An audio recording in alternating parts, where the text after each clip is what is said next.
mau wawancara dia. Jadi dulu hendak perkenalkan diri dia dulu lah pertama. Nama dia siapa, terus belajar kelas berapa, nama kelasnya jadi ibu di sekolah. Ibu namanya Ma'rifah SPD.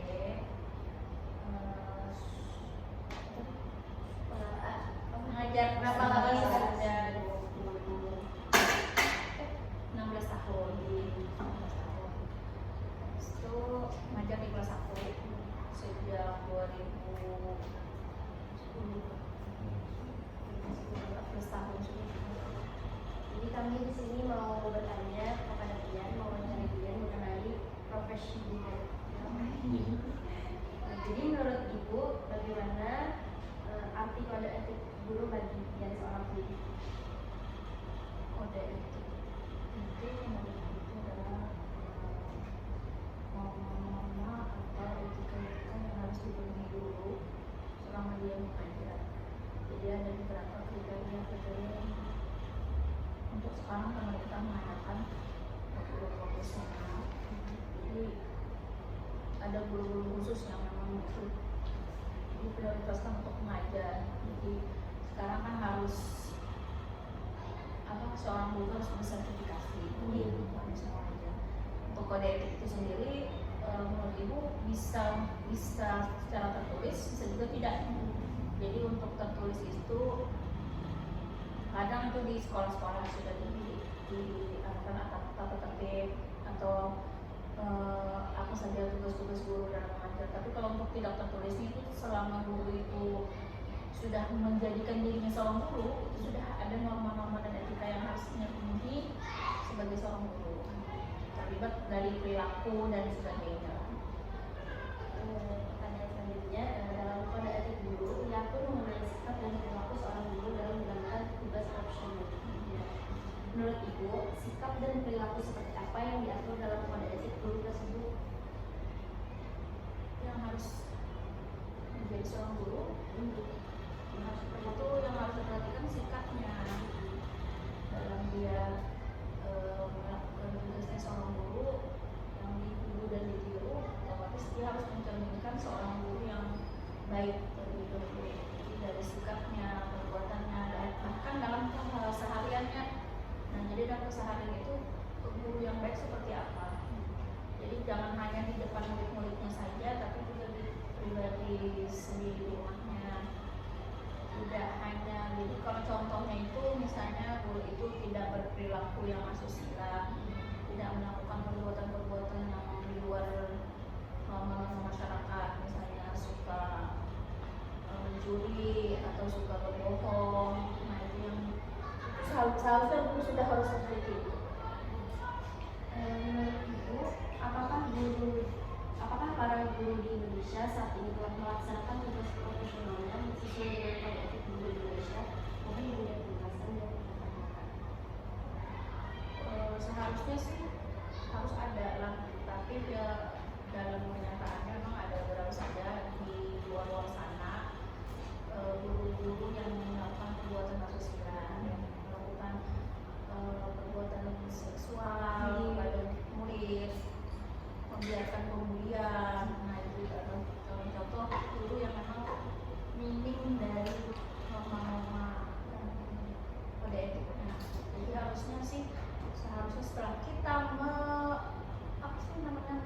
mentertib diri kita sebagai guru, itu sudah hilang yang tidak baik, sudah kita kembalikan diri kita ke guru yang baik dan profesional.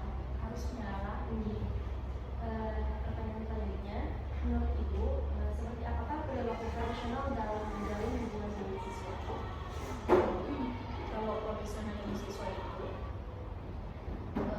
kita sesuaikan dengan tanggung jawab. Jadi seorang guru itu ada hak dan tanggung jawabnya yang harus kita penuhi di sekolah. Kita sebagai guru yang profesional juga harus melakukan tanggung jawab dan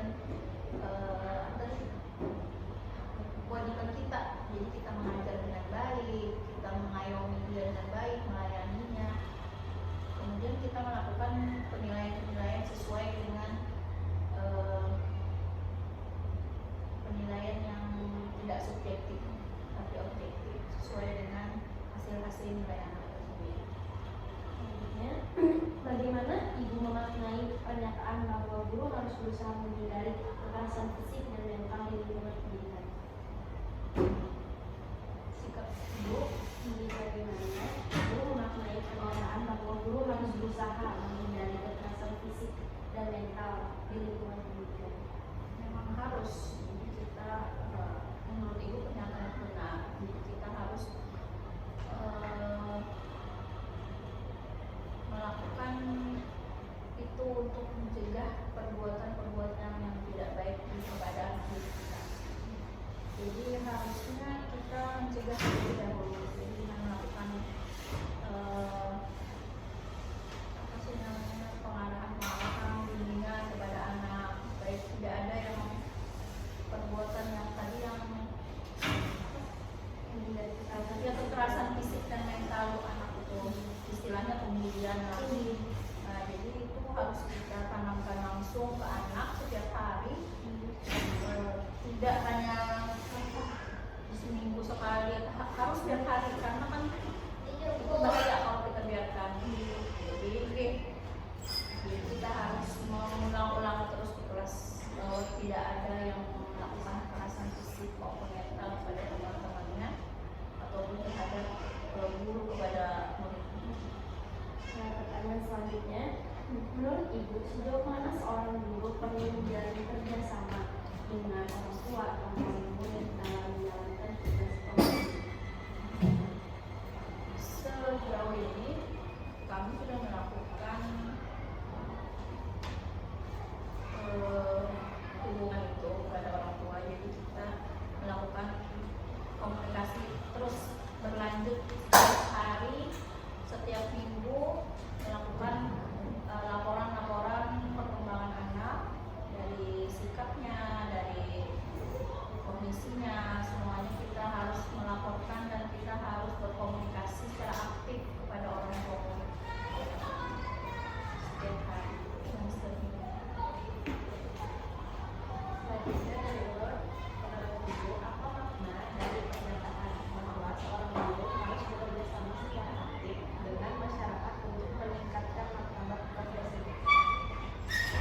Harus, menurut ibu itu harus dilakukan karena kita juga tidak anak didik itu tidak cuma di dalam sekolah, jadi setelah dia lepas dari pendidikan dia harus bermasyarakat, harus bisa hidup di luar sana. Jadi kita harus bekerja sama dengan masyarakat juga untuk menciptakan bagaimana sikap-sikap seorang guru terhadap anak didiknya, anak didiknya terhadap gurunya, sesama guru kepada orang lain, dan sesama guru kepada masyarakat di lingkungan guru itu sendiri. Jadi kita harus meyakinkan itu kepada seluruh anak didik kita bahwa kita harus berkoordinasi juga dengan warga-warga sekitar, misalnya lingkungan sekolah ataupun di lingkungan masyarakat, guna kita untuk menciptakan guru-guru yang profesional.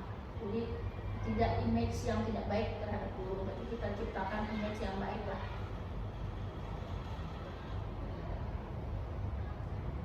Ya, guru menjunjung tinggi jabatan guru sebagai sebuah profesi. Bagaimana ibu memaknai profesi guru sebagai seorang guru?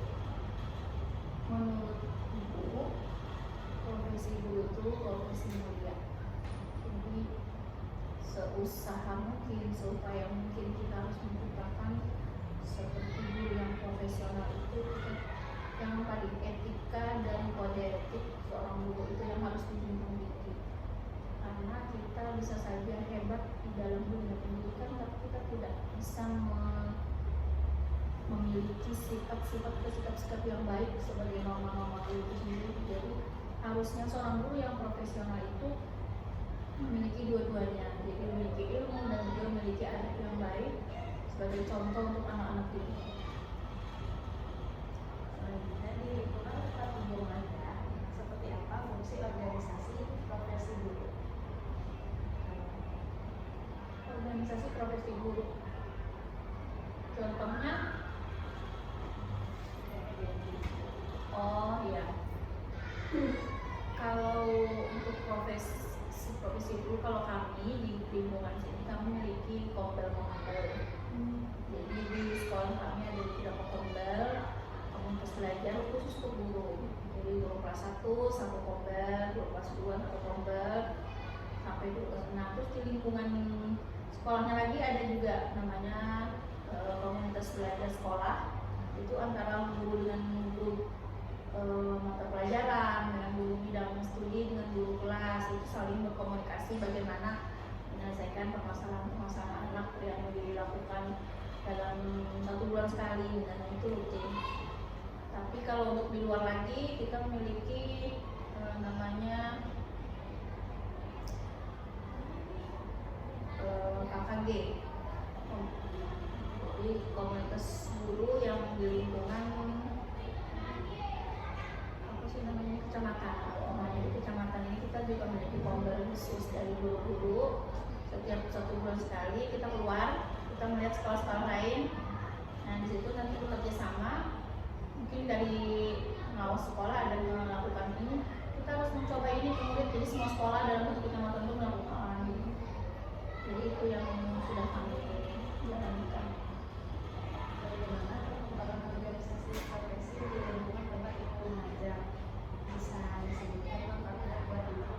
Sangat bermanfaat. Jadi komunitas belajar di kami itu yang tadi profesional dulu itu, kita kan banyak sekali memiliki masalah-masalah yang setiap harinya itu bervariasi, dari mungkin dari sikap anak yang malas atau sikap orang tua yang ikut-ikut mengambil alih peran guru, mendikte guru. Jadi itu kita komunikasikan dengan teman-teman sesama rekan sejawat. Jadi kita melakukan komunikasi, dan jika tidak ditemukan solusi, maka kita pergi ke kepala sekolah. Jadi kepala sekolah akan memberikan solusi seperti apa masalah-masalah yang kita hadapi di kelas. Itu sangat bermanfaat dan menunjanglah bagaimana cara kita melayani murid selanjutnya.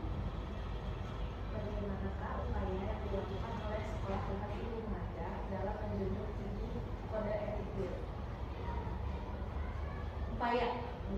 Upaya sekolah untuk menjunjung kode etik itu biasanya dilakukan oleh kepala sekolah pada saat rapat bulanan. Itu biasanya kepala sekolah terus mengulangi, mengingatkan para gurunya untuk tetap melakukan yang terbaik kepada muridnya. Jadi misalnya kami kan nih lingkungan masjid, jadi kadang ada saja kan beberapa guru yang malas ke masjid. Nah, jadi karena kita itu memang menjunjung tinggi profesional kerja dan bagaimana kode etik sebagai guru, masa muridnya ke masjid kita tidak ikut. Nah, jadi terus diingatkan dalam ruang lingkup kepala sekolah itu, tolong Bapak Ibu yang sangat tidak berhalangan itu tolong ke masjid. Itu terus diingatkan terus setiap bulannya. Kadang 1 bulan itu ada yang sudah mulai agak malas sedikit, bulan depannya diingatkan lagi. Jadi upaya sekolah itu memberi bimbingan kepada guru-gurunya setiap bulannya untuk terus mengingatkan bagaimana citra dan kode etik seorang guru. Selanjutnya Ibu, bagaimana hubungan seorang guru dengan rekan sejawat Ibu di lingkungan sekolah belum mulai? Bagaimana Hubungan sangat baik. Jadi kami kan tadi memiliki komunitas antar kelas. Kami memiliki kelas 1 yang kombelnya itu ada 5 kelas, kelas 2 ada 5 kelas. Jadi memiliki 5 orang guru dalam jenjangnya, tiap jenjangnya itu. Sementara ini kami dibikin oleh kepala sekolah itu orang-orangnya yang solid lah, supaya bisa bekerja sama.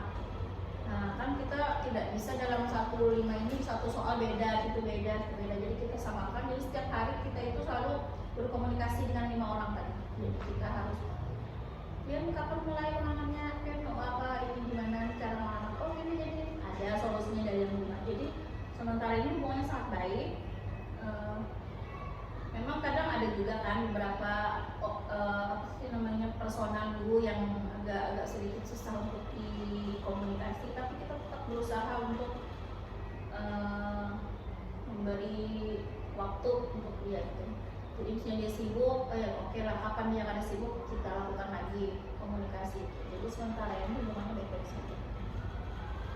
Selanjutnya, sejauh yang Ibu ketahui, bagaimana bentuk tindakan atau sanksi terhadap pelanggaran kode etik guru di lingkungan tempat Ibu mengajar? Dari siapanya? Dari anak. Dari seorang guru. Ya, Ibu. Belum apa ini kadang blank gue pertanyaannya. Apa tadi ulangi kan? Bagaimana bentuk tindakan atau sanksi yang kayak Oh, sanksi untuk guru yang melanggar kode etik. Yang melanggar kode etik. Kalau di sekolah kami, kalau kami swasta ya, jadi kadang kalau untuk secara tidak tertulisnya itu ada sanksi-sanksi moral. Artinya dia merasa tidak nyaman karena dia melakukan kesalahan itu, dia melakukan kode etik, pelanggaran kode etik, misalnya dia di luar sana tidak berjilbab misalnya. Nah itu kan sebuah pelanggaran kode etik karena sekolah kita kan sekolah Islam. Nah jadi kadang dia merasa risih sendiri. Jadi mungkin ada beberapa teman ngomen atau apa, nah itu sudah menjadikan dirinya tidak nyaman lah, itu sebagai sanksi moralnya. Tapi kalau dari sanksi sekolah biasanya ditegur, diberi peringatan oleh kepala sekolah. Itu salah satu aja, itu udah lama sih kasusnya.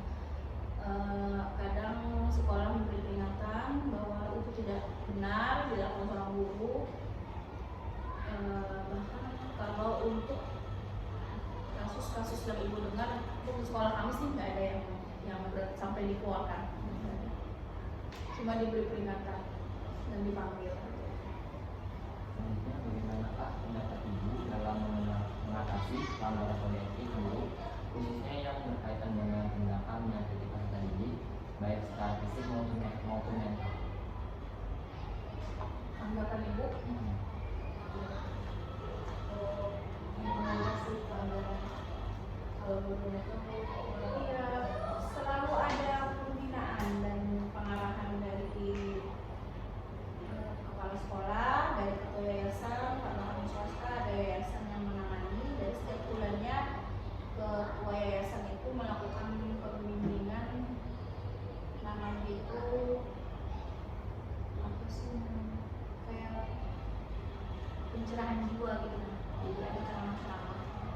Nah itu yang biasanya dilakukan oleh yayasan.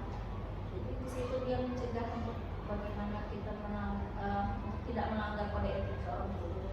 Terus diingatkan. Selanjutnya, bagaimana upaya Ibu dalam menjaga dan menerapkan kode etik guru di lingkungan kerja dan masyarakat? Mengamalkannya, ibu kira terus menjadi pribadi guru yang baik, tidak melakukan hal-hal yang tidak baik, melanggar aturan-aturan agama dan masyarakat. Jadi kita terus menjaga sikap kita, mawas diri, koreksi diri, introspeksi. Kalau misalnya kita melakukan kesalahan, kita ingatkan lagi bahwa kita seorang guru. Jadi tidak sepantasnya kita melakukan itu, misalnya mencaci orang lain di media sosial misalnya, atau itu kan untuk seorang guru itu sangat tidak baik menurut Ulama. Jadi itu harus dihindari dan kita harus introspeksi diri. Yang terakhir, menurut pendapat Ibu, seperti apa sosok guru yang profesional itu yang memberikan penjelasannya beserta contoh nyata? Seorang guru yang Profesional itu menurut ibu yang melakukan tugas-tugasnya dengan baik, tanpa dicampuri embel-embel yang lain, tanpa didominasi oleh peran-peran orang lain. Misalnya kita itu mengajar, kita lakukan saja bagaimana seorang guru itu mengajar di kelas tanpa misalnya beda-bedakan murid. Nah, jadi kan ada murid yang status sosialnya lebih tinggi, murid yang status sosialnya lebih rendah. Kita tidak membedakan itu. Jadi kita sama ratakan bagaimana kita melayani mereka, sama, tidak ada perbedaan. Saya rasa itu profesional dan tidak melakukan hal-hal yang di luar dari tugas-tugas kita. misalnya kita mencampuri apa untuk bagaimana supaya gaji naik. Nah itu saya rasa itu bukan guru profesional, karena kita khusus untuk mengajar bagaimana menciptakan siswa-siswa yang unggul, yang handal tanpa embel-embel yang